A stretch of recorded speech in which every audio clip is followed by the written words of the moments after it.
Dark Muses lore.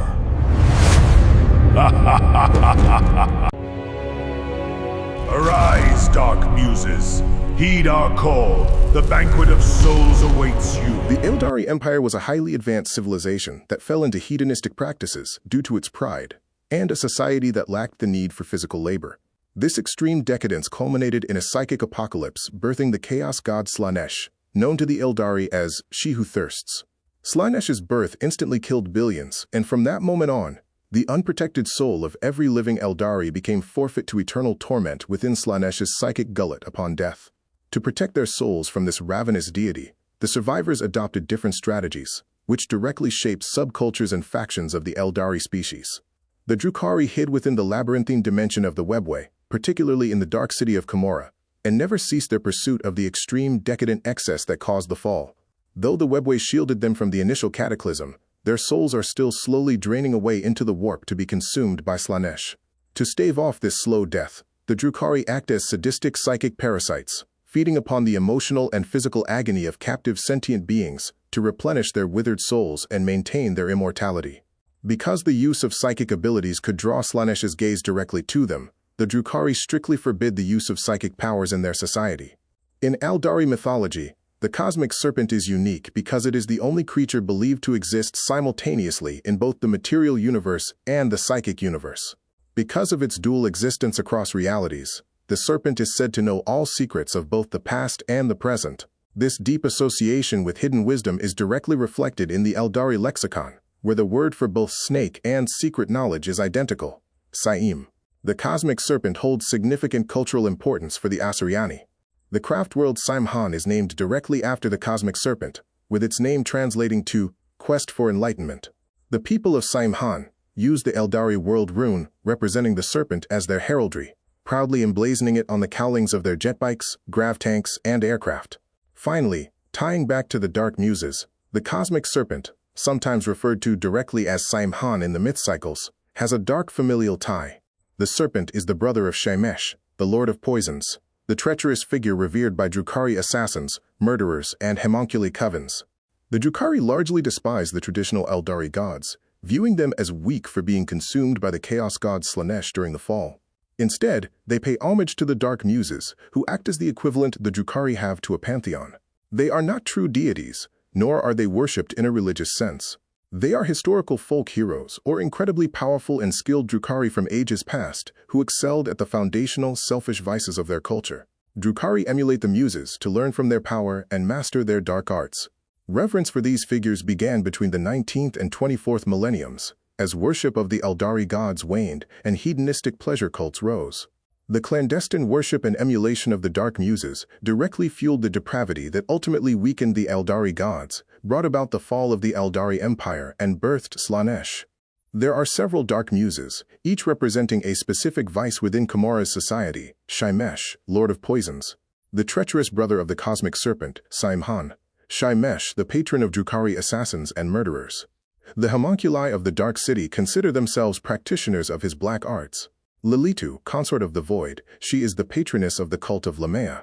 Her Lameans are desired by powerful archons as courtesans and are renowned for being imaginative lovers and exceptional poisoners. Vilith, synonymous with the arrogance so frequently displayed by the drukhari, Vilith is highly revered by Kabbalite archons. The scions of Vilith are some of the best aerial hunters, acting as mercenary pilots for Razorwing and Voidraven bombers. Hecate, the Red Crone, known the Mother of Strife, she is a legendary witch. Many witch cults invoke her before entering the arenas or heading into battle. Kule, the Mistress of Blades, another muse, affiliated with witch cults. Traditionalists often make ritual sacrifices to Kale to seek her favor before combat. Yenist, a lesser-known muse, who is revered by the Cabal Onyx Scar. This Cabal searches for her ashes, which are rumored to be held in a chalice on the world of Sacre Grave in the Screaming Vortex. As Drubael Vecht, supreme overlord of Camorra, while many believed he'd be named a Dark Muse after his death, boldly claiming the title of a living muse. He did this after surviving an assassination attempt, orchestrating a spectacularly sadistic purge of his rivals in the wake of a demonic invasion of the Dark City. As a Dark Muse and a legendary witch herself, Hecate, also known as Mother of Strife, represents the martial ideals of the witch cults.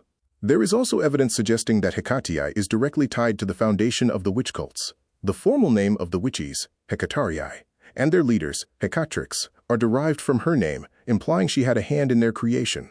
Some witch cults take their devotion to Hecatii even further. For example, the spacefaring cult of the Pain Eternal commits atrocities and defiles the holy sites of lesser races throughout real space. They dedicate these acts of absolute anarchy in unstinting service to the Red Crone, seeking a reward from their dark muse, rather than mere adulation of an arena crowd. The cult is an unusual witch cult within drukhari society, defined by its devotion to the dark muse Hecate. Unlike most witch cults, the Pain Eternal don't make regular appearances in the arenas of Camorra. They live among the stars, only returning to the Dark City every few years. Their primary focus is committing atrocities throughout real space, specifically targeting the lesser races of the galaxy. They actively defile shrines, and holy sites races pray to their gods. By destroying the most sacred, the cult aims to spread despair far beyond physical destruction by their raiding fleets. The cult views these acts as a form of inverse worship dedicated to Hecate. While other witches perform in arenas merely for the adulation, the followers of the Pain Eternal believe their holy desecration will earn them a higher reward directly from their dark muse. Lilitu, the consort of the void, is one of the legendary dark muses revered by the drukhari. Like the others, she is essentially a folkloric figure, or historical superstar, who embodied the carnal vices that contributed to the fall of the Eldari. Lilitu is the patroness of an organization known as the Sisterhood of Lilitu, whose members are called Lamians. Descending from the courtesan of the cult of Lamia, they are renowned throughout the Dark City for being imaginative lovers and courtesans. Because of the skills inspired by Lilitu, Lamians are desired by Kabbalite archons serving their courts. Their value to an archon goes beyond just pleasure. While Lilitu is their patroness as lovers, her followers study the black arts of another Shimesh, the Lord of Poisons. This dallows Lilitus to serve archons as both courtesans and highly lethal poisoners. The dark muse Kuele, the mistress of blades, to seek her favor and good fortune before entering combat. The sources do not contain specific details about what happens during these rituals. The lore surrounding Kala is limited. One of the sources notes this lack of information, only that she is invoked by the witches and associated with blade mastery, but no further details on the events of the sacrifices. The black arts of Shemesh refer to the study and mastery of poisons, toxins, drugs, and the methods used to kill through stealth and misdirection. These dark arts are named after the dark muse Shemesh and the brother of the Eldari's Cosmic Serpent.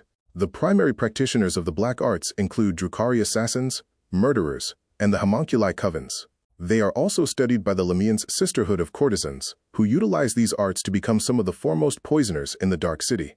The black arts is both elegant and gruesomely lethal. Practitioners often wield specially crafted weapons, ranging from curved daggers and short swords to barbed hairpins that are shot through with reservoirs of venom. These weapons feature microscopic vents on their surface, allowing the poison to flow directly into the parted flesh of a victim with every strike.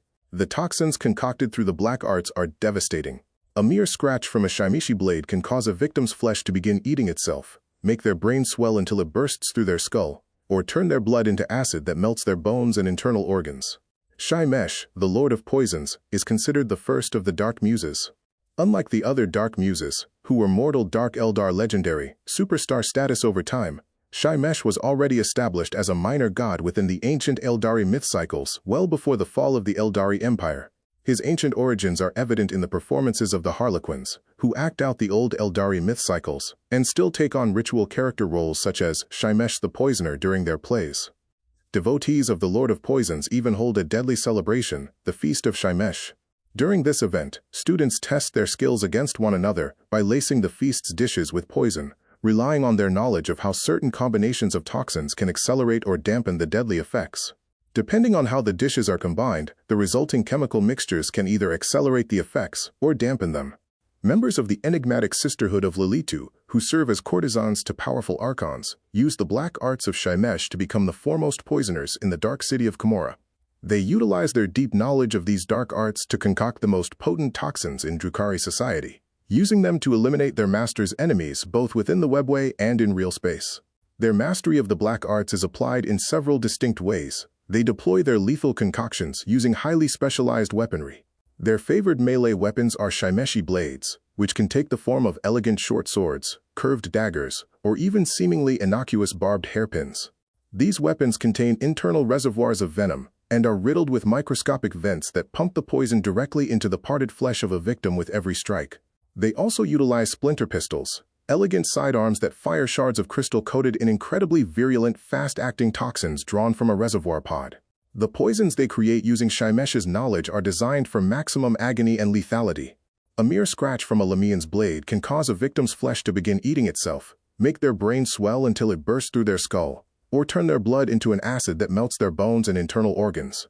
Lamian's understanding of the black arts is so profound that they do not just create their own toxins, they can intuitively alter the poisons of others to enhance their deadly effects. Consort of the Void. Descending from the cult of Lama, renowned throughout the dark city of Camorra for being highly imaginative lovers, making them extremely desirable as courtesans for an Archon's court. As poisoners, Lamians draw deeply upon the knowledge of another dark muse, Shimesh, Lord of Poisons. Through their study of his black arts, they have become the foremost poisoners in Camorra, an accomplishment considered highly impressive within drukhari society. Archons utilize them to concoct the most potent toxins available to eliminate their enemies, whether those rivals are located within the dark city itself or out in real space.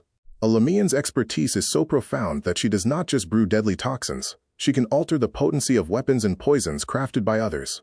Vect claimed the title of a living muse for himself as a massive brag to assert his absolute dominance, orchestrating a highly sadistic plot centered around his own fake assassination and subsequent resurrection. The Great Rift's formation, known as the Dithedian, a demonic invasion breached Camorra, causing chaos that temporarily broke Vect's grip on the city's warring factions. Seeing an opportunity, Vect allowed himself to be murdered by mandrakes, with his remains seemingly destroyed so that he could not be conventionally revived by the homunculi. A massive wake was held for him, attended by the highest-ranking Archons and his most dangerous rivals. During the gathering, Harlequins suddenly attacked the attendees. As blood flowed in the ensuing battle, Vect dramatically resurrected himself right in the center of the arena.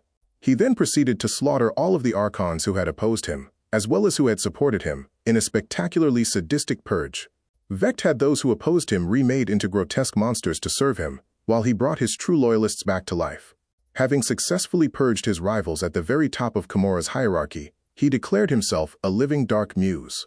Beyond just a display of arrogance, Vect deliberately positioned his new deified status to act as an oppositional figure against the growing strength of the Yanari religion, actively trying to unite the Eldari and awaken their god of the dead.